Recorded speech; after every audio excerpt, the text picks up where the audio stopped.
हमेशा खुशी होती है और ऐसा होता है रोज आपसे मिले। हाँ, चलो ओवर टू यू।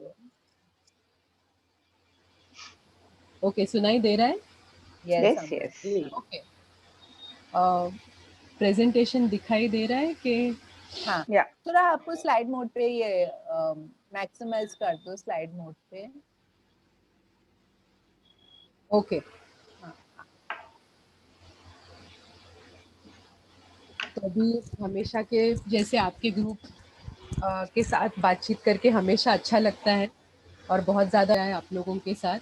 तो Can you just press the presenting button, please, for your slide? Become bigger. Yeah. Perfect.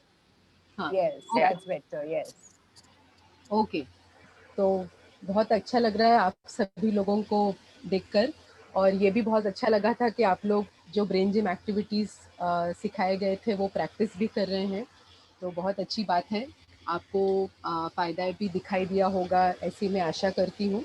और आज वापस हम लोग वही जो एक्सरसाइजेस हैं वो दोहराएंगे और थोड़ा रिवाइज करेंगे उनको। ओके, तो जैसे हम लोगों ने मतलब डिस्कस किया था कि हम लोग हमारे ब्रेन्स को एक्सरसाइज क्यों करें। हम लोग हमारे शरीर के कसरत के बारे में तो बहुत सारा सोचते हैं कि हमको रनिंग करना है, हमको जॉगिंग करना है, हमको योगा का क्लास ज्वाइन करना है, पर हम लोग हमारे ब्रेन को एक्सरसाइज करना है, हमारे मस्तिष्क को एक्सरसाइज करना है, दिमाग को एक्सरसाइज करना है, ये हम लोग कॉन्शियसली हम लोग इसके बारे में सोचते नहीं है। और ये रिसर्च में बहुत लिखा गया है कि हमारे ब्रेन को भी उतनी ही एक्सरसाइज की ज़रूरत है जितने हमारे शरीर को ज़रूरत है, पर हम लोग इसके ऊपर उतना ध्यान देते नहीं हैं। तो जैसे हमारे शरीर को कसरत की ज़रूरत है, व्यायाम की ज़रूरत है, वैसे ही हमारे दिमाग को, हमारे मस्तिष्क को बहुत एक्सरसाइज की ज़रूरत है। और हम लोग जानते हैं कि माइंड जो है, हमारा दिमाग जो है, वो पूरे हमारे बॉडी को कंट्रोल करता है। और अगर हमको हमारे दिमाग को अच्छे से ज़्यादा टाइम तक हमको रखना है तो हम लोगों को एक्सरसाइजेस, माइंड के एक्सरसाइजेस करने ही चाहिए। और मुझे लगता है कि ये जो तारे सोशल के जो एक्टिविटीज़ हैं वो आपके लिए बहुत अच्छे मतलब मेंटल एफर्ट है या फिर मानसिक उत्तेजना जिसको हम बोलते हैं, तो ये बहुत ज़रूरी है और ऐसा रिसर्च में बार बार बोला गया है। और ये जैसे हम लोगों को लगता है कि शरीर भी मतलब ऑटोमेटिकली उसको उत्तेजना नहीं मिलेगी, ऑटोमेटिकली कसरत शरीर से नहीं होगी, उसी प्रकार जैसे हम देखते हैं तो अपने दिमाग को भी ऑटोमेटिकली कोई भी कसरत नहीं होती है, उसको हम लोगों को वो देनी पड़ती है। ओके, और जब तक देंगे नहीं तब तक वो कसरत होगी नहीं। तो दूसरा, हम लोगों को हमारे दिमाग को हम लोगों को उत्तेजना क्यों देनी चाहिए? सबसे पहले तो ये हम लोगों को रेगुलर बेसिस पे हम लोगों को करना चाहिए, तो ही हमारा ब्रेन जो है वो हेल्दी रह पाएगा। दूसरा ये है कि हमारी जो स्मृति है, स्मृति भ्रंश हम लोग जिसको बोलते हैं, तो उसको बेहतर करने में हम लोगों को, अगर हम लोग हमारे दिमाग को उत्तेजना देते हैं तो उससे वो भी फायदा हो सकता है। और तीसरी महत्वपूर्ण बात जो है कि कॉग्निटिव डिक्लाइन, यानी जो विचारात्मक हम लोग बोलते हैं, जो उम्र के साथ साथ जो विचारात्मक जो गिरावट आती है, तो उसको भी स्थगित करने में या फिर उसको भी पोस्टपोन करने में, उसको थोड़ा सा देर लगने में भी मदद होती है। तो इसके लिए ब्रेन को, हमारे दिमाग को हमारे एक्सरसाइज करना बहुत ज़रूरी है। ओके, और ये ब्रेन जो है बहुत खाली 3 पाउंड का होता है, पर इसमें हम लोगों को ये मालूम होगा कि बहुत सारी पेशियां होती हैं, यानी नर्व सेल्स होते हैं।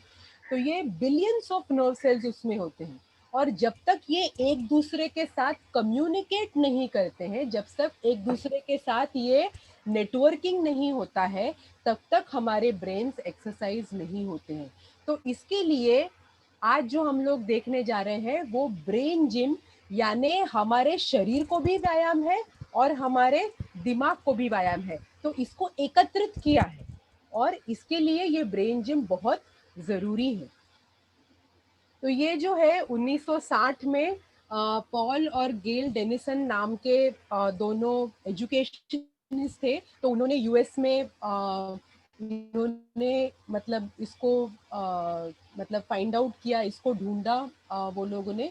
और ये जो बच्चों को मतलब सीखने की चुनौतियां थी, जिसको हम लोग लर्निंग डिफिकल्टीज बोलते हैं, तो ऐसे बच्चों को जिनको ये दिक्कतें थी, तो ऐसे बच्चों के साथ वो लोग काम करते थे।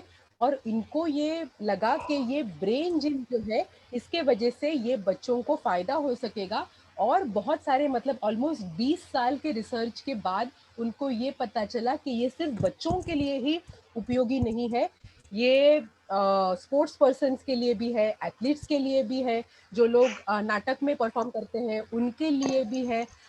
हर हर हर कोई जो अपने दिमाग को और अपने शरीर को जो चुस्त रखना चाहता है, जो स्वास्थ्यपूर्ण रखना चाहता है, उसके लिए ये ब्रेन जिम बहुत जरूरी है।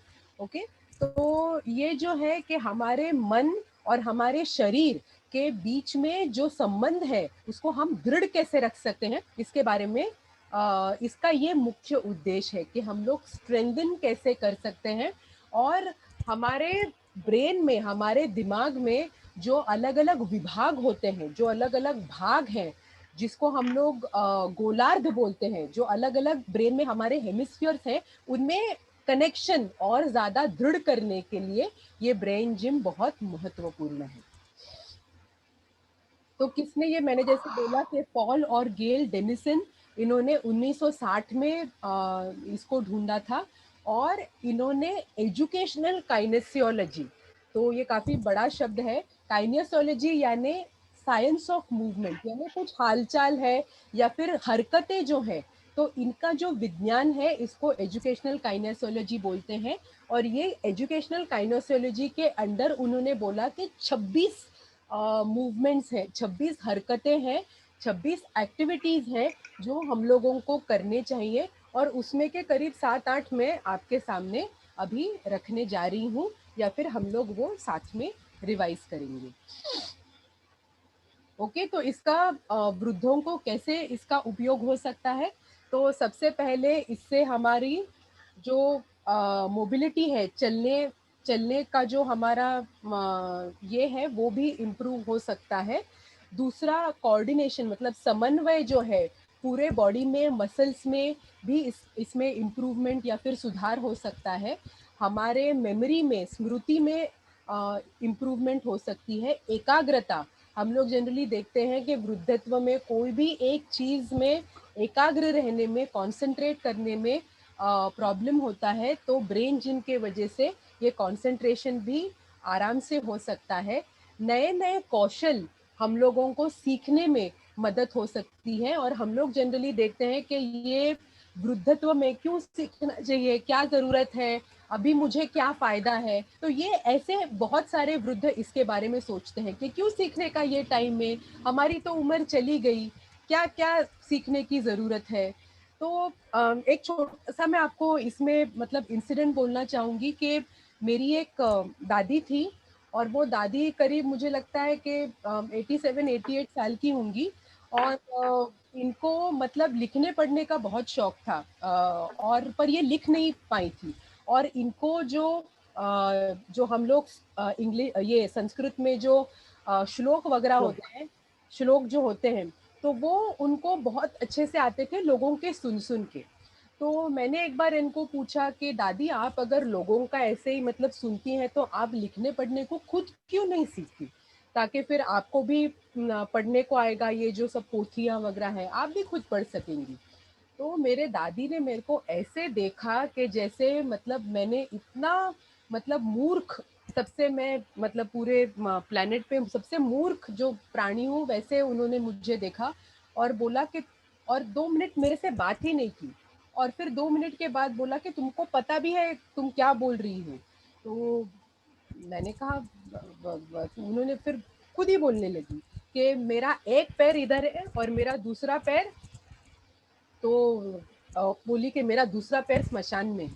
तो मैंने कहा कि भाई दोनों पैर तो इधर ही आपके दिख रहे हैं। तो बोल रहे थे कि नहीं, ये सब करके मुझे कुछ मतलब फायदा नहीं होगा, अभी तो थोड़े दिन में मुझे जाना है। तो मैंने उनको पूछा क्या आपको मालूम है कि आप कितने दिन में जाएंगे? तो उन्होंने बोला नहीं, मुझे नहीं मालूम, किसी को भी नहीं मालूम, तुम्हें भी नहीं मालूम, किसी को भी नहीं मालूम। तो मैंने कहा ठीक है, तो मैं आपके पहले नहीं मरूंगी, आप ये कैसा बोल सकते हो? तो आपको मालूम नहीं है कि आप कभी मरोगे, और इसके लिए आप थोड़े दिन में मरने वाले हो, कभी मरने वाले हो ये भी मालूम नहीं है। तो इसके लिए आप अभी आपका जो सीखना है वो रोकोगे तो फिर कैसे चलेगा? तो उन्होंने पता नहीं, उन्होंने इसके बारे में विचार किया, 2 दिन मेरे से बिल्कुल बात नहीं की, और फिर 2-3 दिन के बाद उन्होंने किसी दूसरे को बोला कि मुझे आप 12 खड़ी सिखाओ, और वो धीरे-धीरे वो मतलब सीखने लगी। खुद के लिए एक नोटबुक उन्होंने खरीदी, पेंसिल खरीदी, और फिर वो जब भी मतलब स्वर्गवास हो गई, तभी उनको लिखना पढ़ना आता था। और ये चीज़ में मुझे बहुत संतोष हुआ, मुझे बहुत अच्छा लगा कि वो मतलब लिख पढ़ सकती थी जब भी वो गई तभी। तो जनरली मेरे कहने का मतलब ये है कि वृद्धत्व में जनरली हम लोग सोचते हैं कि कुछ सीखने की क्या ज़रूरत है, अभी इसका क्या उपयोग है, पर ये मतलब लाइफ लॉन्ग लर्निंग जिसको हम लोग बोलते हैं कि हमारे आखिरी सांस तक हम लोगों को सीखते ही रहना चाहिए। अगर हम लोग सीखेंगे नहीं, तो जैसे एल्बर्ट आइंस्टाइन ने कहा है, हम लोग सीखेंगे जब भी हम लोग सीखना बंद कर देंगे, तभी हमारी मौत निश्चित है। तो इसके लिए हमारे आखिरी वक्त तक हम लोगों को कुछ ना कुछ कॉन्स्टेंटली सीखते ही रहना चाहिए। ओके, तो learn new skills faster and easier. दूसरा ये है कि हमारे मूड्स जो हैं उसको नियंत्रण में हम लोग ला सकते हैं। और अगर हम लोगों को उदासीन लग रहा है, हम लोगों को बहुत उदासी हो रही है, तो इसको भी, इसके ऊपर भी मात करने के लिए ब्रेन जिम बहुत उपयोगी है।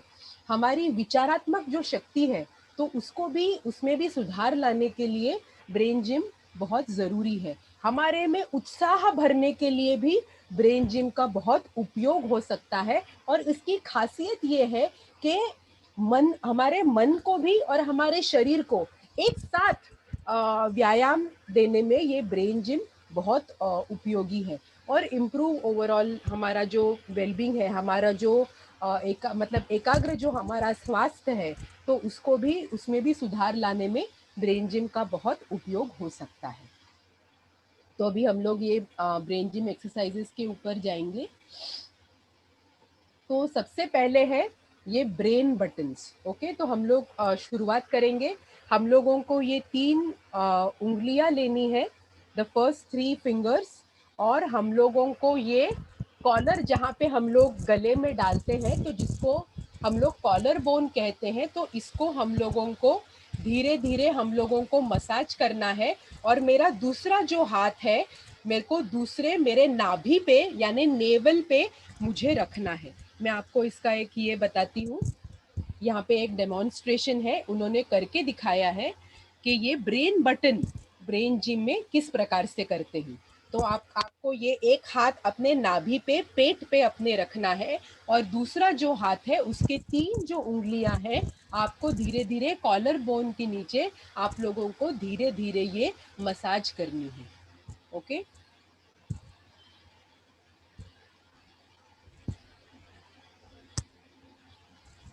5, 6, 7, 8, 9, 10। आप दूसरा हाथ, आप हाथ चेंज कर लीजिए, दूसरा हाथ इधर ऊपर रखिए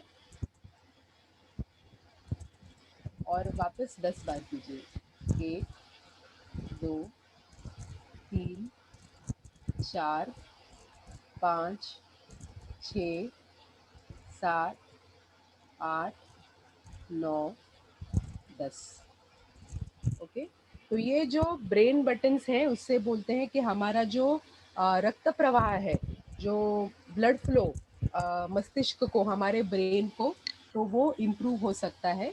ओके, और जिसको हम लोग बोलते हैं कैरोटिड आर्टरी, तो इसमें भी जो ब्लड फ्लो है वो बहुत इम्प्रूव हो सकता है।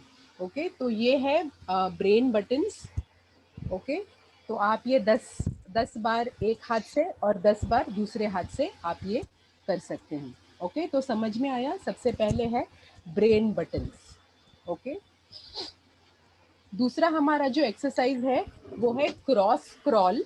ओके, तो क्रॉस क्रॉल में भी हमारा जो गोलार्ध है, हम लोग जो बोलते हैं कि राइट साइड हमारी ब्रेन की होती है और हमारे दिमाग की लेफ्ट साइड जो होती है, तो इसमें कनेक्शन बढ़ाने के लिए और हमारा जो brain flow, blood flow to the brain है, तो इसको भी इम्प्रूव करने के लिए ये क्रॉस क्रॉल बहुत इम्पॉर्टेंट है। और कुछ भी अगर हमको सीखना है, कोई नया हमको अगर कार्य करना है, तो उसके पहले भी हम लोग ये एक्सरसाइजेस कर सकते हैं और इसका बहुत फ़ायदा हो सकता है। तो क्रॉस क्रॉल में हम लोगों को क्या करना है कि हम लोगों को ये राइट जो कोहनी है जिसको हम लोग एल्बो बोलते हैं, तो ये एल्बो जो है हम लोगों को मेरे, आप ये खड़े रह के भी कर सकते हैं या फिर बैठ के भी कर सकते हैं। तो राइट जो कोहनी है आपको लेफ्ट, आपको जो नी है उसको टच करना है।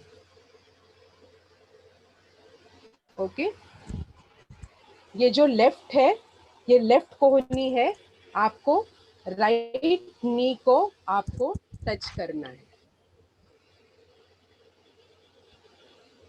ओके, आप बैठ के भी, अगर आपको दिक्कत हो रही है खड़े रह के, तो फिर आप बैठ के भी कर सकते हैं। ओके, तो राइट कोहनी जो है आपको लेफ्ट नी को टच करना है और आपकी जो लेफ्ट की कोहनी है वो राइट नी को आपको टच करना है। ओके, समझ में आ रहा है? ओके, सो राइट कोहनी को, लेफ्ट नी को आपको टच करना है और आपकी जो लेफ्ट कोहनी है वो राइट नी को आप लोगों को टच करनी है। ओके, तो इसको हम लोग बोलते हैं क्रॉस क्रॉल। एंड जैसे मैंने कहा कि दोनों जो गोलार्ध है, इसमें इसको उत्तेजन देने में ये बहुत क्रॉस क्रॉल काम आ सकता है। ओके, तो इसमें बताया है कि जो कोहनी है उसको, नी को आप लोगों को टच करना है बैठ के, या फिर आप खड़े रह के भी ये एक्सरसाइज, ये हरकत आप कर सकते हैं। ओके, तीसरा जो इंटरेस्टिंग ब्रेन जिम में जो हरकत है, एक्सरसाइज है, इसको हम लोग हुकअप्स बोलते हैं। ओके, तो ये जनरली अगर मेरा मन शांत नहीं हो और अगर मुझे बहुत किसी चीज़ का डर लग रहा हो, तो ये हुकअप्स बहुत काम में आते हैं। तो ये हम लोगों को करके देखना चाहिए। ओके, तो इसमें हम लोगों को क्या करना है, आपको दोनों हाथ सामने लेने हैं और सामने लेने के बाद इनको इंटरलॉक करना है। ओके, सामने ऐसे हाथ लिए, इनको आपने इंटरलॉक किया और इंटरलॉक करके आपको ये अपने छाती के तरफ दोनों हाथ लाने हैं और अपने छाती के ऊपर आप लोगों को ये इंटरलॉक जो हाथ है आपके, वो रखने हैं और आपके पैर का मूवमेंट जो है वो आपको क्रॉस करना है। मतलब जो एंकल है, जो टहनी है जिसको हम लोग बोलते हैं हिंदी में, उसको आपको क्रॉस करना है। मतलब जैसे कृष्ण भगवान जैसे बांसुरी बजाते हैं, तभी जैसे लेग्स क्रॉस करते हैं वैसे ही आपको क्रॉस करना है। और आप लोगों को ये दोनों हाथ जो है इनको इंटरलॉक करके आपको ये छाती के तरफ अपने आपको दोनों हाथ लाने हैं। तो छाती के तरफ हाथ आ गए और आप लोगों को लेग्स जो है उनको आपको क्रॉस करना है। ओके, और आपको 6 बार ये करके आपको डीप ब्रीदिंग करना है। ओके,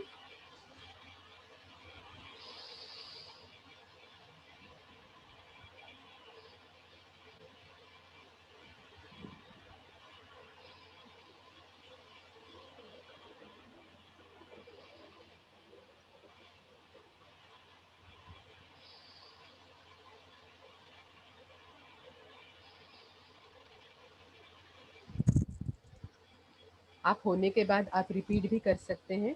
वापस 2 हाथ लीजिए, इसको क्रॉस कर लीजिए, अपने छाती के तरफ लाइए अपने एंकल्स कृष्ण भगवान जैसे आप क्रॉस कर लीजिए और आप धीरे से 6 बार आप डीप ब्रीदिंग कर सकते हैं। हाँ अमृता, किसी ने पूछा है कि क्या बैठ के कर सकते हैं? मेरे ख्याल से बैठ के ही करना होता है, राइट? बैठ के ही करना होता है, हाँ, क्योंकि लेग्स क्रॉस करने हैं तो बैठ के ही करने बैठ पड़ेंगे। के ही आपको करना है और उसी से ही आपको ज्यादा शांत लगेगा। और जैसे ये इसमें बताया है बैठ के ही करना है मैडम, आप देख रहे हैं दोनों बैठ के ही कर रहे हैं। We can't see you आज। What's that? क्या व्हाट आर यू सेइंग? किसी ने कुछ पूछा? Show once again your hand. Hookups. हाँ, demo. Amrita, they want you to show your demo.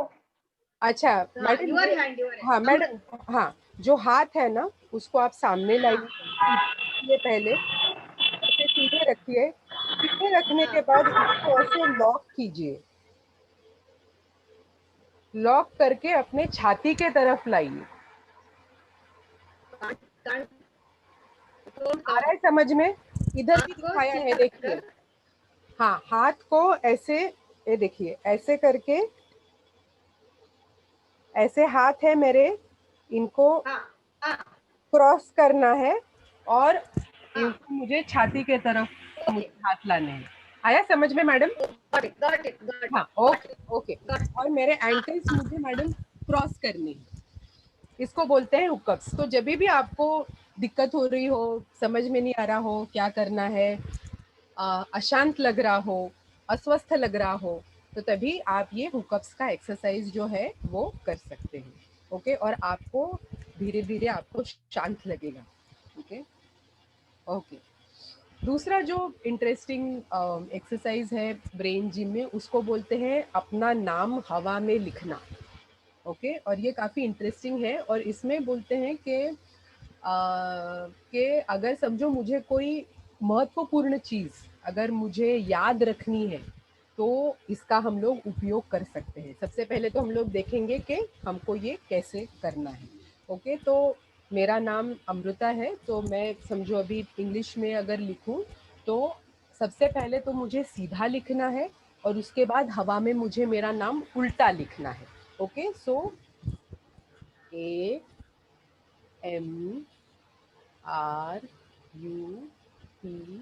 AMRUTA। आप अपना पहला नाम लिखिए, योर फर्स्ट नेम, आप हवा में लिखिए सीधा। और सीधा लिखने के बाद आप लोगों को ये बैकवर्ड्स आप लोगों को अपना नाम लिखना है। ओके, तो कुछ भी आपको महत्वपूर्ण चीज़ आपको रिमेम्बर करनी हो या फिर बाजार में आपको जाना हो और आपके पास एक यादी है, आपके पास एक लिस्ट है, तो आप इसको भी अगर लिखेंगे तो आपको वो याद रहने की जो संभावना है वो बहुत ज़्यादा हो सकती है। जनरली हम लोग बोलते हैं कि वृद्धत्व में हम लोगों को याद नहीं रहता है, ये याद नहीं रहता है, वो याद नहीं रहता है। बट रिसर्च में बार बार ये कहा गया है कि जब तक आप लोग उसका अभ्यास नहीं करते हैं, जब तक आप कॉन्शियसली आप उसको याद रखने की कृति या फिर आप कोई प्रयास नहीं करते हैं, तब तक वो याद नहीं रहेगा। और हम लोग जनरली मतलब जेरेंटोलॉजी जो वृद्धों का अभ्यास है, तो इसमें हम लोग जनरली ऐसा बोलते हैं कि हम लोग खुद ही जो भविष्यवाणी है ना, हम लोग खुद ही करते हैं। मतलब क्या कि हम लोग समझते हैं कि भाई वृद्धत्व में समझो 50 साल के बाद, 60 साल के बाद हम लोगों को ज़्यादा याद नहीं रहेगा, क्योंकि हम लोग आसपास में भी ये देखते हैं, हम लोगों को हमारे जो आसपास के लोग हैं, रिलेटिव्स हैं, हमारे फैमिली में लोग हमको बोलते हैं कि आपको याद नहीं रहेगा। ये हम लोगों को आसपास से हम लोगों को ये संदेश मिलता है, और ये संदेश मिलने के बाद हम लोग ये समझते हैं कि हमारे साथ भी यही होगा, जिसको हम लोग इंग्लिश में सेल्फ फुलफिलिंग प्रोफेसी ऐसा कहते हैं। तो जिसको हम लोग स्वयं कार्यान्वित भविष्यवाणी ऐसा हम लोग कह सकते हैं कि बिकॉज हम लोगों को लगता है कि मैं भूल जाऊंगा, मुझे इतना याद नहीं रहेगा, इसके लिए वो याद करने में मैं ज़्यादा प्रयास भी नहीं करती। अरे याद रहने ही नहीं वाला है ना, तो फिर क्यों इतना प्रयास करें। तो इसके लिए जब तक आप कोई मतलब प्रयास नहीं करते हैं, कोई एफर्ट उसमें नहीं डालेंगे, तो आप चीज़ें भूल जाएंगे। तो इसके लिए एफर्ट डालना बहुत ज़रूरी है। आपको शायद मालूम होगा, सिसेरो करके एक बहुत मतलब रिनाउंड मतलब फिलोसोफर थे, और उन्होंने एक ओल्ड एज पे, उन्होंने वृद्धत्व के बारे में काफ़ी लिखा है। और उन्होंने अपने एक ऐसे में ऐसे लिखा था कि कोई भी व्यक्ति जो है, उन्होंने अपना धन कहाँ रखा है, धन किस जगह छुपा के रखा है, वो भूलेंगे नहीं। क्यों? क्योंकि उनके लिए वो सबसे महत्वपूर्ण चीज़ है। तो हमारे लिए जो सबसे महत्वपूर्ण है, जिसको याद रखने के लिए हम लोग खास एफर्ट डालते हैं, प्रयास करते हैं, तो वो हम लोग जनरली भूलते नहीं हैं। ओके, तो इसके लिए ये जो भूलना है, तो उसके लिए हम लोगों को कुछ ठोस, हम लोगों को कुछ मतलब स्टेप्स लेने पड़ेंगे।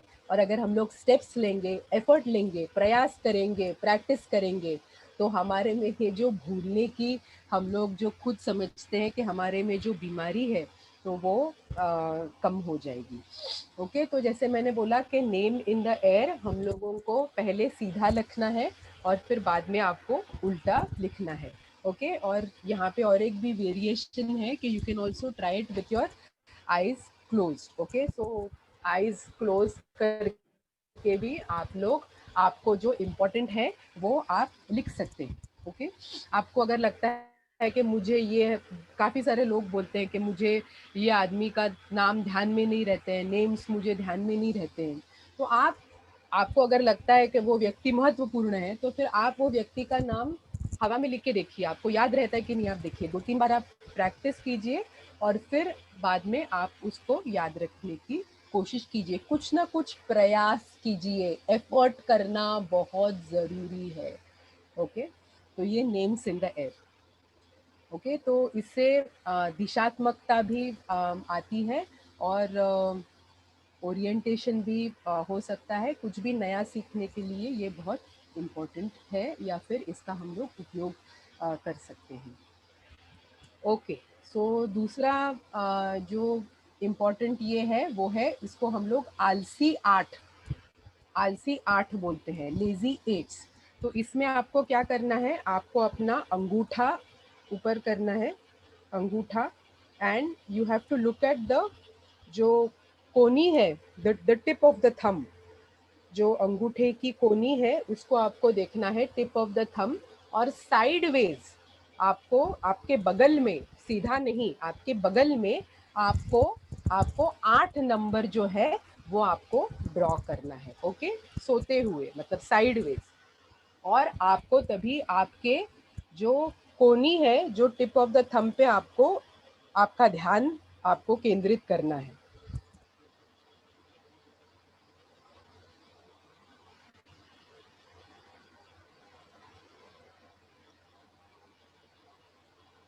आप ये 3 बार एक हाथ के साथ कर सकते हैं, और फिर दूसरा हाथ लीजिए, दूसरा अंगूठा लीजिए, इसके कोनी पे अपना ध्यान रखिए, और आप ये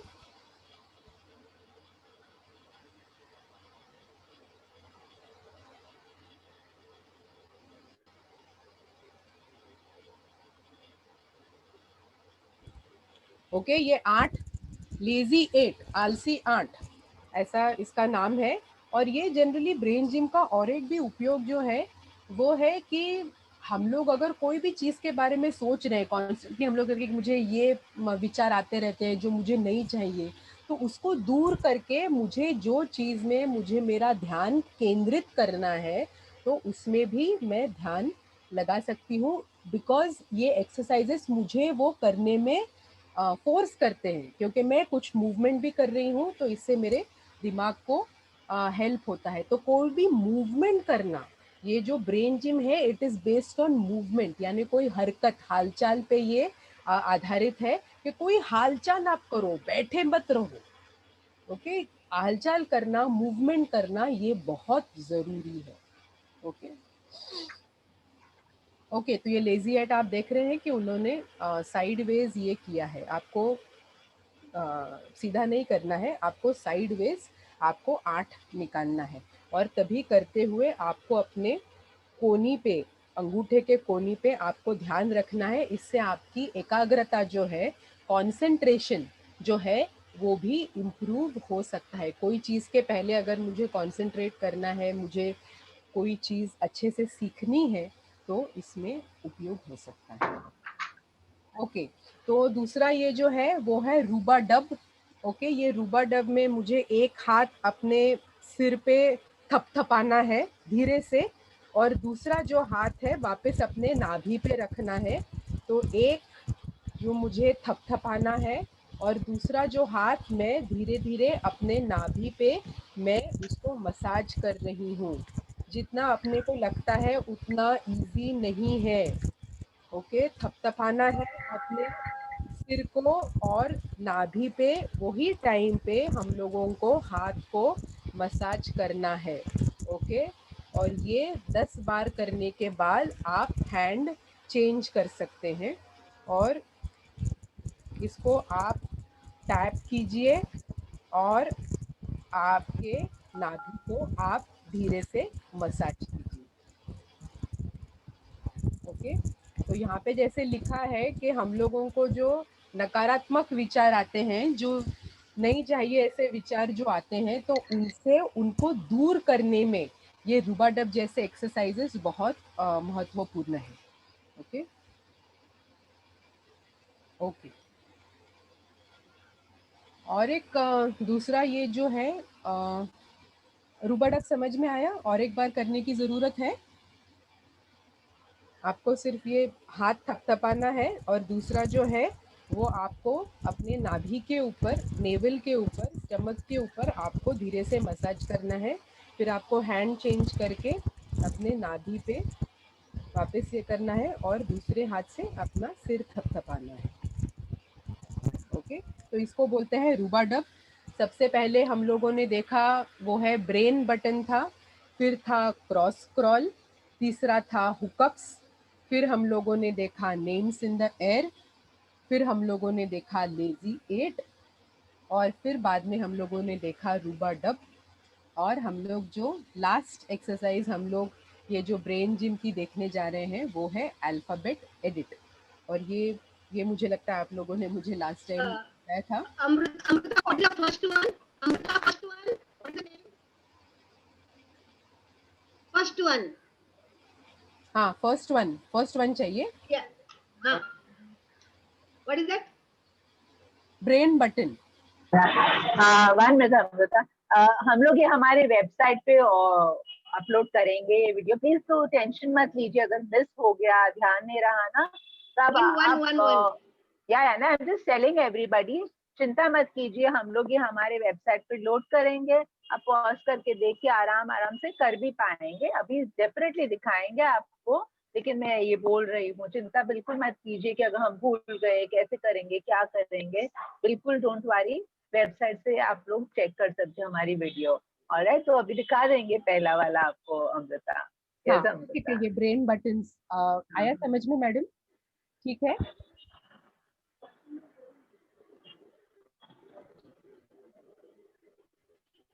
ओके। अभी हम लोग जो अल्फ़ाबेट एडिट है वो हम लोग करेंगे, और अल्फ़ाबेट एडिट में काफी सिंपल है। अगर एल बोलते हैं तो हम लोगों को लेफ्ट हैंड ऊपर करना है, आर बोलते हैं तो हम लोगों को राइट हैंड ऊपर करना है, और अगर टी बोलते हैं तो हम लोगों को दोनों हाथ ऊपर करने हैं। और मेरे पास ये ब्रेन जिम के अंतर्गत ही दिए गए काफी सारे उन्होंने ये अल्फाबेट्स दिए हैं, तो जिसको हम लोगों को बोल के हमारे हाथ ऊपर जब भी हम लोग करते हैं, तो हमारा अटेंशन जो है, किसी चीज में ध्यान देने की हमारी जो कैपेसिटी है वो इम्प्रूव हो सकती है। ओके, तो आप समझ रहे हैं, एल मतलब मुझे हाथ लेफ्ट हैंड ऊपर करना है, आर मतलब मेरा राइट हैंड ऊपर करना है, और टी मतलब मुझे दोनों हाथ अपने ऊपर करने हैं। ओके, तो जैसे अभी मैं अल्फाबेट्स बोलूंगी, आपको उस हिसाब से आपके हाथ ऊपर करने हैं। ओके, मैं भी आपके साथ ये करूंगी। तो एल, टी, टी यानी क्या करना है? दोनों आपके हाथ ऊपर करने हैं। आर, आर मतलब राइट हैंड ऊपर, T, T, L, H कुछ नहीं करना है, I, J, K, L, okay, M पे भी कुछ नहीं करना है, N, वापस L, R, T, T, R, L, L, O, P, Q, R, S, T, U, T, T, L, R, T, R, R, V, W, X, Y, Z, T, L, L, L, R, okay. तो ये alphabets आप लोगों को एक के बाद एक बोलने हैं। तो कोई भी चीज से ध्यान रखने में इसका बहुत उपयोग हो सकता है। हैंड आई कोऑर्डिनेशन, आंखों में और अपने हाथों में कोऑर्डिनेशन रखने के लिए भी इसका बहुत उपयोग हो सकता है।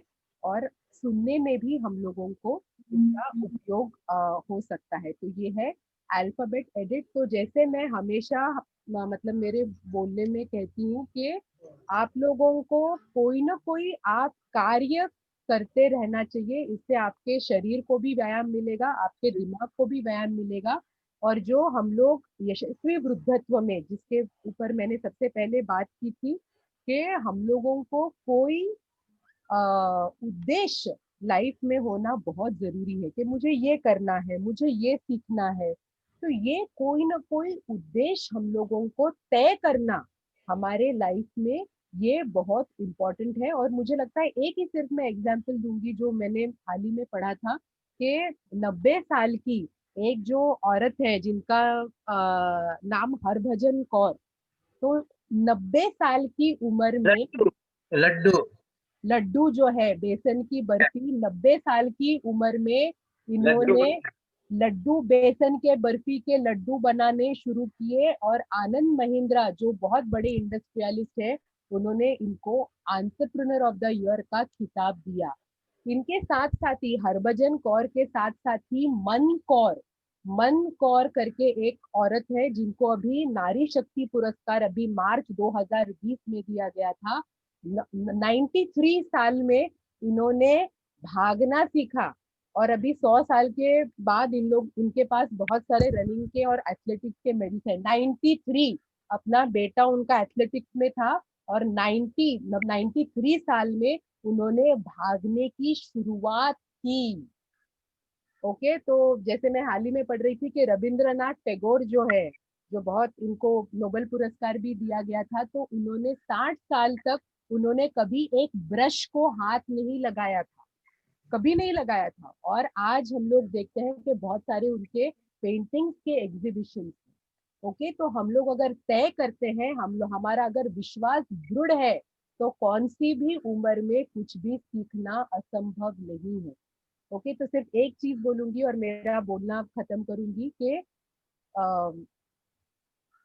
मंजिल मिल ही जाएगी, मंजिल मिल ही जाएगी, भटकते हुए ही सही। मंजिल मिल ही जाएगी, भटकते हुए ही सही।